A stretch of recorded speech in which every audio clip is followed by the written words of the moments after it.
நீங்க கல்யாணம் பண்ணிக்கிறது நிஜமாவே அந்த பெர்சன் கூட ஒரு லைஃப் பில்ட் பண்ணவா?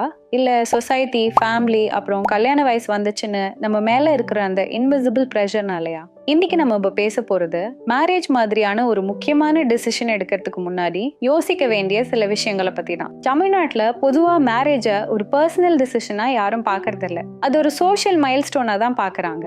ஒரு குழந்தை பிறக்குது, ஸ்கூலுக்கு போகுது, காலேஜுக்கு போகுது, வேலை கிடைக்குது, கல்யாணம் பண்ணிக்குது, அப்புறம் குழந்தை பெற்றுக்குது. இந்த ஒரு சைக்கிள் இப்படிதான் போயிட்டு இருக்கு. ஆனா உண்மையை சொல்ல போனா மேரேஜ்ங்கிறது ஒரு பர்சனல் டெசிஷன். நம்ம ஊர் கான்செப்டை விட்டுட்டு வெளியே வந்து பார்த்தோம்னா ஒருத்தர் கல்யாணம் பண்ணணுமா வேணாமாங்கிறது அவங்களோட சொந்த இண்டிவிஜுவல் டெசிஷனா தான் மோஸ்ட்லி இருக்கும். ஆனா இங்க நாம இப்போ ஒருத்தர் கிட்ட போயிட்டு ஏன் இப்போ திடீர்னு கல்யாணம் அப்படின்னு கேட்டா பெரும்பாலும் என்ன சொல்வாங்கன்னா, கல்யாண வயசு வந்துச்சு, நல்ல ப்ரொபோசல் வந்திருக்கு, பேரண்ட்ஸுக்கு பெரிய டென்ஷன், கசின்ஸ் எல்லாருக்கும் கல்யாணம் ஆயிடுச்சு, இப்படிதான் கல்யாணம் பண்றதுக்கான ரீசனாக நிறைய பேர் சொல்லிட்டு இருக்காங்க. ஆனா உண்மையிலேயே லாங்கா யோசிச்சு பார்த்தா மேரேஜ்ங்கிறது ஒரு கமிட்மெண்ட், அதுவும் ஒரு லாங் டேர்ம் கமிட்மெண்ட்.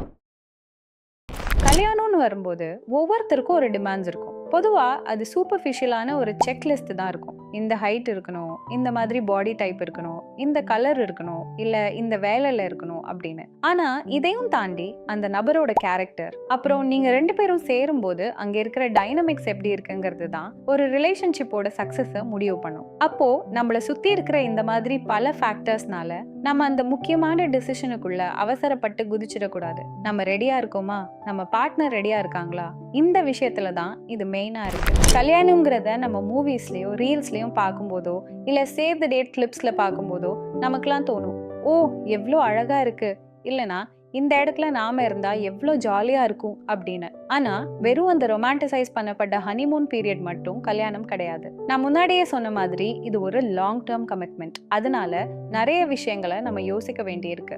வர்ஸ்டான டைம்ல நம்ம பார்ட்னர் எப்படி ரியாக்ட் பண்றாங்க, ஒருவேளை உங்களுக்கு குழந்தைங்க வேணும்னா அவங்கள வளர்க்குற முறை, அதாவது பேரண்டிங் ஸ்டைல்ஸ் எப்படி இருக்கும், ஃபைனான்சியல் டிசிஷன்ஸ் எப்படி எடுப்பீங்க, உங்க ரிலேஷன்ஷிப்ல வர ஸ்ட்ரெஸ்ஸா இருந்தாலும் சரி, வெளியில இருந்து வர ஸ்ட்ரெஸ்ஸா இருந்தாலும் சரி, இல்ல ஒரு ஃபைனான்சியல் பர்டன் வரும்போதோ இந்த மாதிரி விஷயங்களை எல்லாம் நீங்க எப்படி மேனேஜ் பண்ணுவீங்கிறது தான் ரொம்ப முக்கியம். ஆரம்பத்துல இருக்கிற அந்த ஹாப்பினஸ் ஃபேஸ் மட்டும் கல்யாணம் இல்ல, போக போக நிறைய ஆப்ஸ்டெக்ஸஸ் வரும். ஸோ நம்ம ஒருத்தரை சூஸ் பண்ணும்போது இந்த தடைகளை எல்லாம் ஒன்னா சேர்ந்து கிராஸ் பண்ண நமக்கு சப்போர்ட்டா இருப்பாங்களான்னு உறுதிப்படுத்துறது ரொம்ப முக்கியம். கல்யாணம்ங்கிற முடிவுக்கு வர்றதுக்கு முன்னாடி உங்க பார்ட்னர் கிட்ட நீங்க டிஸ்கஸ் பண்ண வேண்டிய சில விஷயங்கள் இருக்கு. முதல்ல நீங்களே கேட்க வேண்டிய கேள்வி, நான் இந்த மேரேஜுக்கு ரெடியா, இது உண்மையிலேயே என்னோட விருப்பமா, இல்ல இந்த நபர் கூட என்னால ஒரு லைஃப் பில்ட் பண்ண முடியும்னு தோணி எடுக்கிற முடிவா அப்படின்னு ஒரு ரிஃப்ளெக்டிவ் திங்கிங் பண்றது தான் முதல் ஸ்டெப். இதே கேள்விய உங்க பார்ட்னர் கிட்டயும் கேட்கணும், நீ நிஜமாவே ரெடியா,